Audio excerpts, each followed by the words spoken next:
السلام عليكم. ثانية. اقفل كده يا احمد، تعالى.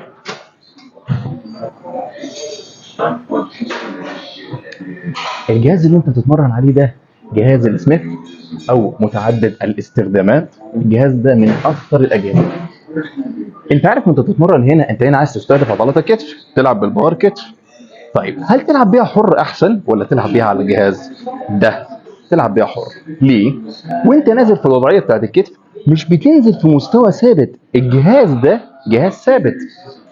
تمرينة الكتف وتمرينة البنج سواء الصدر العالي او الفلات، ايا كان التمرين اللي تتمرنه، بيبقى مجال متحرك، مش بتنزل في نفس الوضعيه. بص بقى هنا وانت بتتمرن الزاويه مش ثابته، يعني انت مش بتطلع في خط ثابت وترجع تاني خط مستقيم، لا، انت بتنزل هنا الامام عند الترقوه او عند دقنك حسب الموبيليتي بتاعت كتفك، وبتطلع للاعلى هكذا. فهتلاقي في كيرف حصل، في كيرف حصل للداخل، كيرف حتى ولو كان بسيط. ولما بتتمرن هنا على الجهاز، وانت لو انت حبيت تبتدي كده هتلاقي نفسك معرض عضلات الكور للشد، عضلات الكور بتاعتك مشدوده. ولو انت قربت من الجهاز عشان ما تشدش كورك والعضلات الكور بتاعتك، هتلاقي نفسك عضله الكتف الزاويه بتاعتها قليله، فاستهدافها هيبقى صعب، فبتاثر عليها بالسلب. تمام؟ فعلشان كده الجهاز ده خطر. ما تلعبش عليه فلات بنج، ما تلعبش عليه عالي، ما تلعبش عليه كتف، ما تلعبش عليه اي تمرين. ايه اللي ممكن يتلعب على الجهاز ده وممكن يكون امن والزاويه بتاعته تكون سلسه ويكون في المجال بتاعه الثابت؟ هقول لك انا دلوقتي. طيب، فالفكره كلها وانت بتتمرن هنا المجال ممكن ثابت يخدمك، مفيش مشكله. انا همسك اهو البار، لفيت، اطلع وانزل، اطلع وانزل. تمام؟ او ممكن تتمرن تمرين تاني، تمرين الشراج اللي هو بتاع الابر ترابيزيس، الهزهزه. هتمسك نفس الكلام اهو، لف، تطلع وتنزل.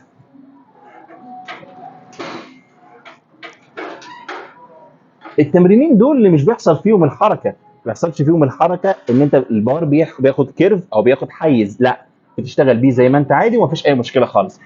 عارف اخطر كمان تمرين ايه ناس بتلعب برضه على السميث، خاصه المبتدئين ويفتكروا ان هم كده في مجال امن؟ اخطر تمرين بيتمرنوا بيه تمرين الباك سكوات. الباك سكوات بيشيلوا البار وينزلوا ويطلعوا بيه. هم فاكرين ان هم بيتمرنوا هنا في مجال امن، لا، الامن انك تتمرن بالبار بس تتقن الاداء بالبار. زي كده، تعال بص يا كده. فالفكره كلها وانت نازل اهو بالبار، بتاخد كيرف وبتنزل، تنزل تنزل تنزل تنزل، وتطلع تطلع تطلع تطلع، في كيرف بيحصل حتى لو كان بسيط اهو، تاني تاني تاني تاني اهو، وتطلع تاني، بتنزل. بص كده على البار، بص على البار، على البار، على البار، البار، البار، البار، البار، البار، البار، البار، اوك، يرجع يرجع يرجع يرجع يرجع يرجع. تمام اهو، تاني تاني وارجع تاني. بس يبقى احنا فهمنا ان الجهاز ده خطر جدا، وعرفنا نستخدمه في ايه وما نستخدموش في ايه. كلام خاصة للمبتدئين، ولما بنيجي نشيل اوزان تقيلة في الباك سكوات مش على الجهاز ده، تحمله اكتر على اسفل الظهر. حتى لو طلعت برجلك لقدام ما تملش برجلك لقدام وتتمرن بيه. تيجي نعملها، تعال نعملها. بص زي الناس اللي بتطلع برجلها لقدام دي وبرضه تروح نازله وطالع. كل ما الوزن يكون تقيل كل ما يكون في تحميل على اسفل الظهر. يبقى انا خليني في الامن. عشت يا رجل. تمام؟ ايه تاني ممكن نقوله؟